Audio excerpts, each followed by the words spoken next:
ایک تاجر کی بیوی تھی، اللہ تعالیٰ نے اس کو نیکی بھی دی تھی اور حسن و جمال بھی دیا تھا۔ وہ زندگی گزارتی رہی، اس کا خاوند سفر کے لیے کسی دوسرے شہر جاتا ہے۔ کچھ دنوں کے وقفے سے اسے اس شہر جانا پڑتا ہے، وہاں اسے رہنا پڑ جاتا ہے۔ اب اس کی بیوی نے یہ محسوس کیا کہ اس کے خاوند کا قیام وہاں زیادہ ہونے لگا ہے، لہٰذا اسے احساس ہوا کہ کہیں اس نے وہاں دوسرا گھر تو نہیں بنا لیا۔ چنانچہ اس نے اپنی اعتماد والی ایک خادمہ سے کہا کہ تم اس کے پیچھے جاؤ اور دوسرے شہر میں جہاں رہتا ہے وہاں ہمسایوں سے جا کر معلومات حاصل کرو۔ جب اس نے وہاں سے معلومات لیں تو پتہ چلا کہ چونکہ اسے وہاں 10-15 دن رہنا ہوتا تھا، اس لیے اس نے وہیں کسی عورت سے نکاح کر لیا تھا اور اسے ایک گھر بھی لے کر دیا تھا جہاں وہ جایا کرتا تھا۔ گناہ نہیں تھا، البتہ اس نے دوسرا نکاح کر لیا تھا۔ جب اس عورت کو کنفرم ہو گیا تو اس نے سوچا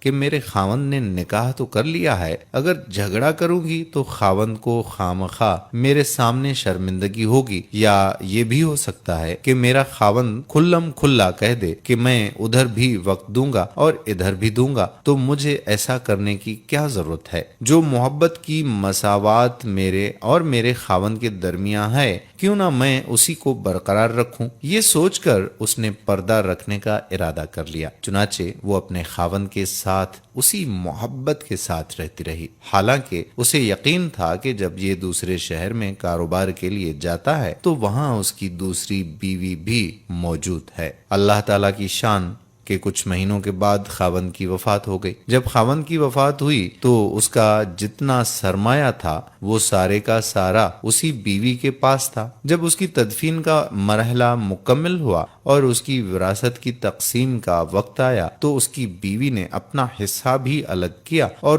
دوسری بیوی کا حصہ بھی الگ کر دیا، اور اسی عورت کو جس نے اس کو بتایا تھا کہ اس کا دوسرا نکاح بھی ہے، اس کو بڑی رازداری سے کہا کہ کسی کو پتہ بھی نہ چلے اور کوئی میرے خاوند کی بات بھی نہ کرے، لیکن اس کی وراثت میں اس کی بیوی کا شرعی حق ہے۔ مجھے قیامت کے دن اللہ کے ہاں جواب دینا ہے، اس کا حق میں نہیں کھا سکتی، لہٰذا یہ پیسے لے جاؤ اور اس سے کہو کہ تمہارے خاوند کی میراث میں سے یہ تمہارا حصہ ہے، اسے وصول کر لو۔ وہ عورت وہ رقم لے کر خاتون کے پاس گئی، وہ کافی ساری رقم تھی۔ اس نے جا کر اس سے بات کی کہ اس کے خاوند کی وفات ہو گئی ہے اور اس کی بیوی نے اس کی وراثت میں سے تمہارا حصہ نکالا ہے، کیونکہ تم بھی آخر اس کی بیوی ہی ہو۔ وہ اگر تمہارا حق کھائے گی تو وہ قیامت کے دن اللہ کو جواب نہیں دے سکے گی۔ لوگوں کو تو پتہ نہیں مگر اللہ کو تو پتہ ہے، لہٰذا تم یہ اپنا حصہ وصول کر لو۔ اس عورت نے وہ رقم پکڑ کر کہا کہ اللہ اس کا بھلا کرے، وہ کتنی نیک عورت ہے،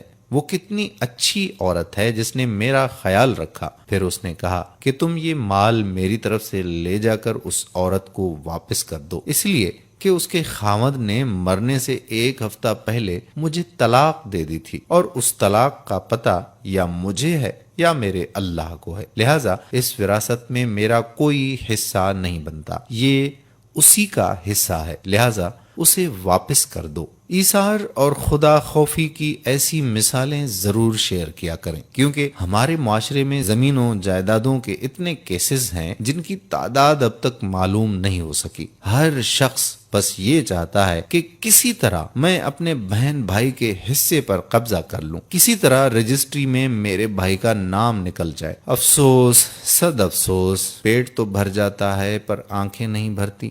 2 بھوکے بھیڑیے جنہیں بکریوں کے ریوڑ میں چھوڑ دیا جائے تو اتنا نقصان نہیں پہنچائیں گے جتنا نقصان آدمی کے مال کی حرص اس کے دین کو پہنچاتی ہے۔ پیارا اسلام کے تمام دوستو، عہد کریں کہ کسی کا ناجائز قبضہ نہیں کریں گے، کسی کا حق نہیں ماریں گے۔ ہو سکے تو اس ویڈیو کو شیئر کر دیں تاکہ یہ پیغام دنیا کے ہر کونے تک پہنچ سکے۔ جزاک اللہ خیرہ۔